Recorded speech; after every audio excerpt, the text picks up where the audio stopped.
Hi guys, welcome to Richard Cabile YouTube channel. In today's video, I will teach you how to turn on or off autofill with Google on Samsung Galaxy A02. And okay guys, but before we start, kindly subscribe to my YouTube channel by pressing the subscribe button and the bell to notify you if I have new videos. Okay guys, let's start.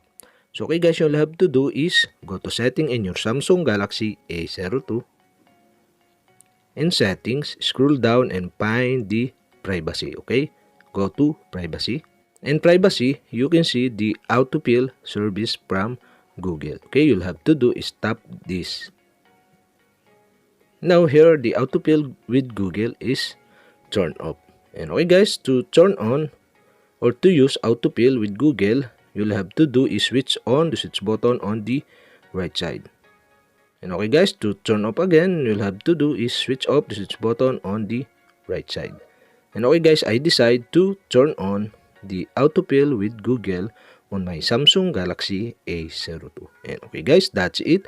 We have successfully turned on or off autofill with Google on Samsung Galaxy A02. And okay guys, if you have a question, kindly comment below. And don't forget to hit the subscribe button and the bell to notify you if I have new videos. Okay guys, thank you for watching.